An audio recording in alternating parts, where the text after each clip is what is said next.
Nissan is planning to walk away, or is going to walk away from its plan to combine with Honda here. Would have been a historic deal, frankly. Nissan and Honda's massive $60 billion deal has just collapsed, and the reasons behind it will shock you. What went wrong, and what does this mean for the future of these two automotive giants? In a move that sent shockwaves through the automotive industry, Nissan and Honda's highly anticipated $60 billion partnership has completely fallen apart. This deal was supposed to revolutionize the way we think about cars, creating cutting-edge EVs, autonomous vehicles, and next-generation technology. But now all of that is off the table. So what exactly happened here? How did a deal worth $60 billion, a partnership that had the potential to reshape the future of the auto industry, end up falling apart? On paper, Nissan and Honda joining forces seemed like a perfect match. Both companies have deep roots in innovation, decades of experience in engineering, and a shared vision of electrification and autonomous driving. Yet despite all that potential, the deal collapsed before it could even take off. Was it internal politics, financial disagreements, a clash of corporate cultures? The truth is, a mix of all these factors played a role, leading to one of the most surprising failures in recent automotive history. But the bigger question is, what happens now? How will this impact Nissan and Honda as they navigate an increasingly competitive industry? And what does this mean for the future of electric vehicles, autonomous technology, and Japan's auto market as a whole? Let's break it all down and uncover the real story behind this shocking collapse. The big dream. What was the deal about? Before we get into why everything fell apart, let's talk about what this deal was supposed to accomplish.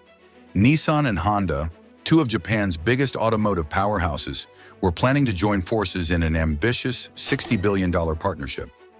The goal? To combine their expertise and resources to tackle the future of mobility head-on. This wasn't just about making new cars, it was about reshaping the entire industry.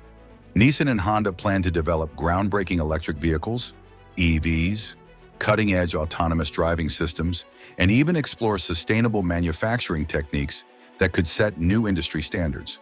Together, they hoped to compete with global giants like Tesla, Toyota, and Volkswagen. On paper, it seemed like a match made in heaven. Nissan has a strong global presence and experience in EV technology, thanks to the success of the Nissan Leaf. Honda, on the other hand, is known for its precision engineering, reliability, and hybrid technology. Combining these strengths should have been a winning formula.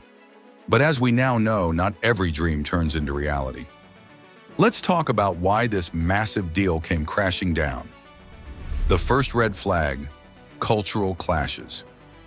One of the biggest reasons this deal collapsed? Cultural differences between the two companies. And no, we're not just talking about corporate culture. We're talking about fundamental differences in how these two automakers think, operate, and make critical business decisions. Nissan has always been known as the risk-taker. It's a company that thrives on aggressive strategies, bold market moves, and pushing innovation at breakneck speed. Their approach is all about staying ahead of the curve, even if it means making risky bets on new technologies and global expansions. They aren't afraid to shake things up, disrupt industries, and challenge conventional thinking. Honda, on the other hand, operates with a completely different mindset. The company is deeply rooted in engineering excellence and prides itself on methodical, calculated growth. Honda doesn't rush into trends, it perfects them. Every step they take is measured, every move is carefully considered, and their long-term strategy prioritizes stability over rapid expansion. At first glance, it seemed like these two approaches could complement each other, Nissan's aggressive vision paired with Honda's meticulous execution. But in reality, this difference became a major roadblock. During negotiations, Nissan wanted to push forward with bold innovations, particularly in the EV and autonomous vehicle sectors, taking calculated risks to outpace competitors like Tesla and Volkswagen. Honda, however, insisted on a more cautious, step-by-step approach, ensuring that every new technology was thoroughly tested and financially sustainable before mass production. These opposing philosophies led to friction in decision-making. Nissan wanted speed, Honda wanted precision. Nissan pushed for rapid market expansion, Honda wanted controlled, steady growth. Boardroom discussions turned into power struggles, with each company trying to impose its way of thinking on the other. It wasn't just about small disagreements, it was about two fundamentally different visions for the future of mobility.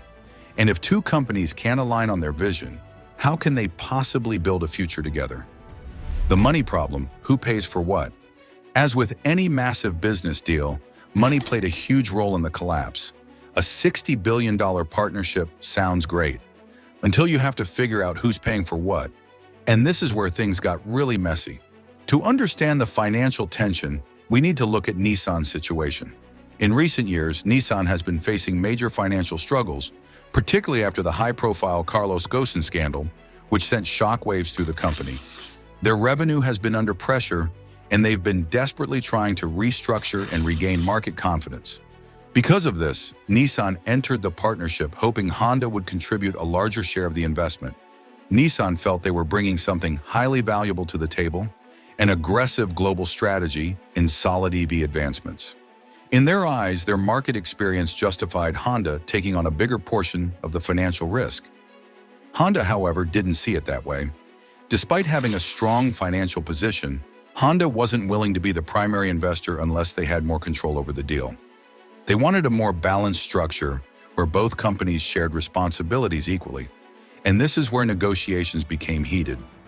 Nissan saw Honda's reluctance as a lack of commitment, while Honda saw Nissan's approach as reckless. There were ongoing debates about how the cost should be split, who would fund research and development, and how profits would be distributed once the partnership started delivering results. In the end, neither side was willing to budge. Without a solid financial agreement, trust started to erode. And when $2 billion corporations can't agree on who pays for what, the deal is doomed before it even starts. The tech tug-of-war? Who owns what? Another major sticking point: technology. Both Nissan and Honda have been investing billions into electric vehicles and autonomous driving, but they had very different approaches. Nissan wanted to merge their technologies and create a unified platform for EVs and self-driving cars.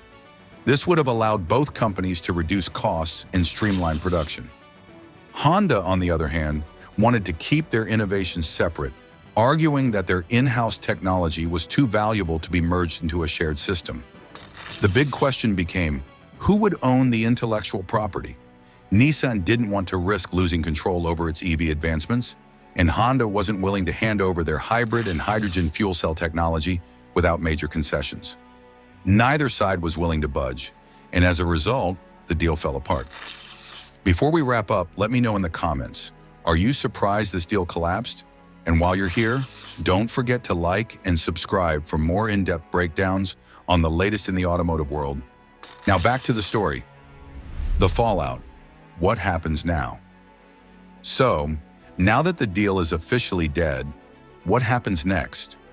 For Nissan, this is a major setback, one they really couldn't afford. The company has been struggling to regain stability after years of financial turmoil. Declining market share and leadership shakeups following the Carlos Ghosn scandal. This partnership was supposed to be a game changer, giving Nissan the stability and resources needed to strengthen its EV and autonomous driving strategies. Now, with Honda out of the picture, Nissan is back to square one. They'll have to look for alternative partnerships, invest even more heavily in R&D, or take on the daunting task of competing against industry giants like Tesla, BYD, and Volkswagen without additional support. The setback could also impact investor confidence, potentially causing Nissan stock to dip as uncertainty looms over their long-term EV strategy. For Honda, the impact isn't as severe, but that doesn't mean they're walking away unscathed. While Honda is financially stronger than Nissan, this deal could have accelerated their transition into next-generation EVs and autonomous tech at a lower cost. Now they'll have to go solo, meaning higher development expenses, longer production timelines, and more pressure to keep up with rivals who are rapidly advancing in the EV space. And for the automotive industry as a whole, this failed partnership is a wake-up call. It highlights how even the biggest, most promising collaborations can collapse if companies can't align their strategies, financial expectations, and corporate cultures.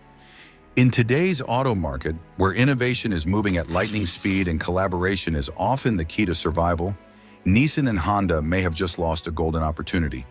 The question now is, who will they turn to next? And can either company keep up in the cutthroat race toward an electric and autonomous future? So there you have it, the full story of why Nissan and Honda's $60 billion deal collapsed. From corporate clashes to financial disagreements, it turns out this partnership was doomed from the start. But what's next for these two automakers? Will Nissan find a new partner, or will Honda double down on its solo EV strategy? Only time will tell. Check out our next video. Thanks for watching. See you next time.